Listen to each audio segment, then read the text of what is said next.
بہت انٹیلیجنٹ، دونوں بہن بھائی بڑے انٹیلیجنٹ تھے، وہ ہماری چیئرمین تھی، تو ان کو بہت زیادہ شکوہ ہوتا تھا کہ روز کوئی نہ کوئی کسی نہ کسی شخص کی ضرور شکایت ناظم صاحب کے پاس جاتی تھی، اور ناظم صاحب انور گوندل صاحب ایک لمبا پورا راشن لے کر ایک ہفتے کا کارکن کے اوپر چڑھائی کر دیتے تھے. آپ کو حیا آنی چاہیے، آپ کیا کرتے ہیں؟ ہاسٹل سے نکلتے ہیں ادھر ہی جاتے ہیں، کیفے سے نکلتے ہیں ادھر سے نہیں نکلتے ادھر سے نکلتے ہیں، آپ ہمایوں میں جا اور تم کیا ادھر لینے جاتے ہو؟ وہ کہتا تھا کہ راستے تحریک کے استوار کر رہے ہیں. تو لوگوں کو بڑا اچھا آتا تھا، اس کے ساتھ کھڑے ہیں اس کے ساتھ کھڑے ہیں.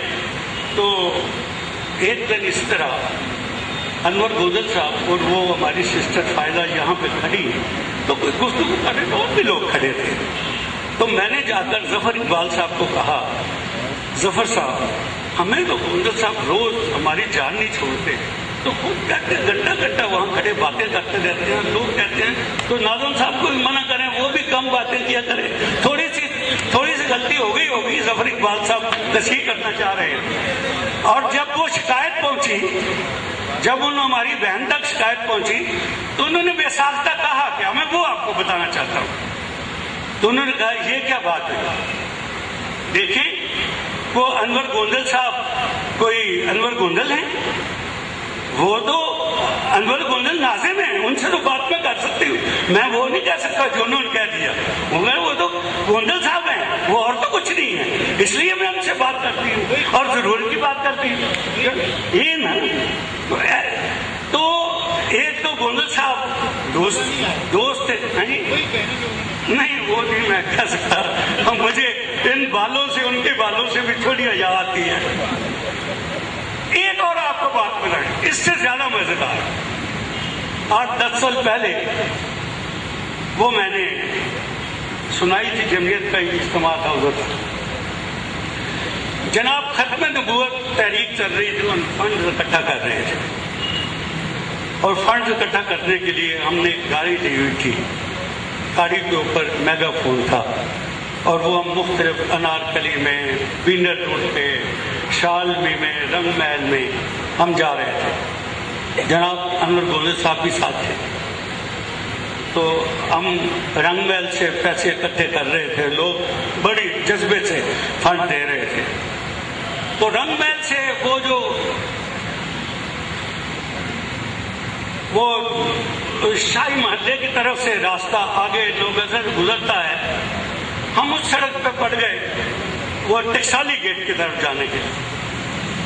اب ہم کھڑے ہیں وہاں پہ، تو وہاں پہ کہا جا رہا ہے یہ ناموس رسالت ہے، نبی کریم صلی اللہ علیہ وسلم کی غربت کا مسئلہ ہے، ہماری اماں جان عائشہ صدیقہ کی سفید چادر کی عصمت کی قسم ہے، ہم ان کی عزت بچانا چاہتے ہیں. بڑی خوبصورت باتیں، لوگ پیسے پھینک رہے تھے اوپر سے، بالکونیوں سے، جھروکوں سے، کوٹوں سے، ہمیں سمجھ نہیں آ رہی، خواتین، نوجوان، بوڑھے سب پھینک رہے تھے. اور اوپر سے وہ بیچاری جو رات کو جاگتی ہیں دن کو سوتی ہیں، وہ بھی محبت رسول میں روپے پھینک رہی تھی، اور اس جذبے کے ساتھ.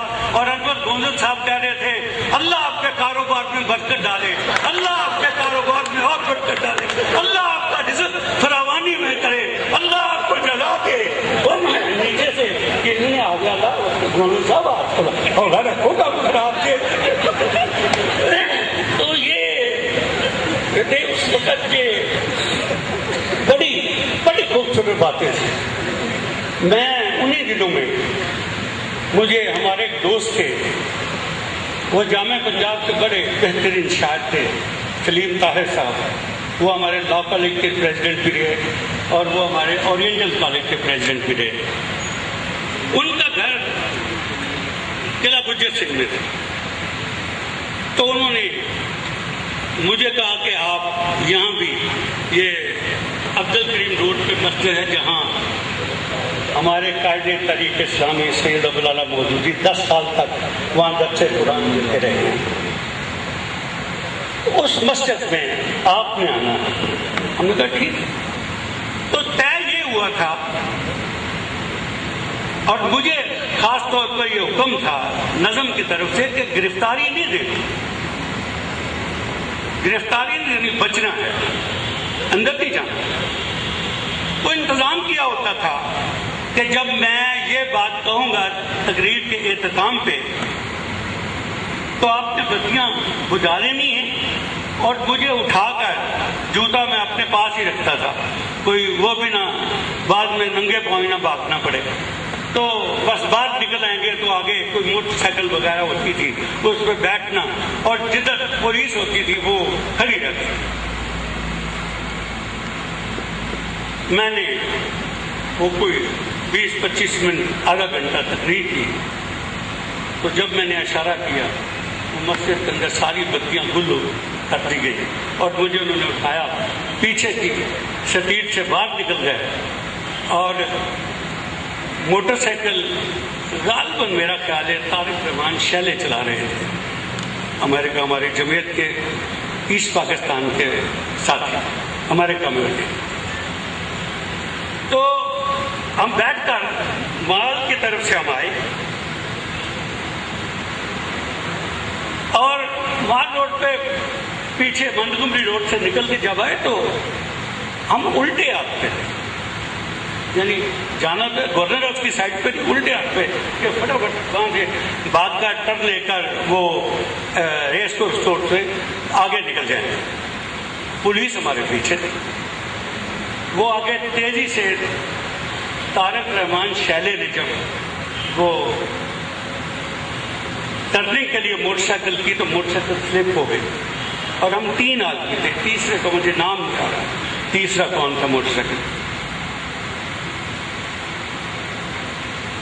وہ اس نے تو چھلانگ لگا کے جناب پارک میں، رات کا وقت تھا، دشہرا، اس نے وہ جناب آتا اس کے اندر کونے میں دبک گیا، ہم دونوں باہر رہ گئے،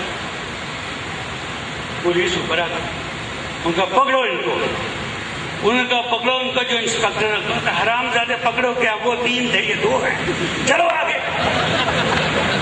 پکڑو کس کو، تمہارا دماغ خراب ہے، سارا دن کھا کھا کے تم نے اپنا حشر کیا ہوا ہے، اور کہتے ہو پکڑو اس کو، تمہارے باپ کو پکڑو، وہ تو 3 تھے یہ 2 ہیں۔ وہ آگے گزر گیا، وہ تیسرا باہر آیا، ہم بیٹھ کے جمعیت کے دفتر آ گئے۔ جمعیت کے دفتر آئے کوئی گھنٹے کے بعد پھر وہاں پہ ریڈ ہو گیا، تو اندر جمعیت کے دفتر کے اندر ایک گٹر تھا تو بند تھا، یعنی ویسے ہی کمرے کے اوپر اس کا ڈھکن تھا، تو زیادہ ہمارے وہ بنگالی بھائی ادھر رہتے تھے، انہوں کا پولیس آ گئی، وہ کہا میں ڈھکن اٹھاتا ہوں آپ داخل ہو جائیں، آپ کو پکڑتا ہوں۔ وہ ڈھکن اٹھایا، میں نیچے بیٹھ گیا، پولیس آتی رہی، گرمی تھی، وہ میں نیچے سے آواز دوں خدا کے لیے مجھے جہنم سے نکالو، کہاں گیا، کوئی میری آواز ہی سنے، آخر میں نے نیچے سے زور لگا کے کہا میں تو مارنا تھا مجھے، پکڑوا ہی دیتے اگر یہ میرے ساتھ کچھ کرنا تھا۔ دوسرے دن مجھے اجازت ملی، میں کمرے میں بتا رہا ہوں کہ جذبے کیا اور کمٹمنٹ کیا تھے۔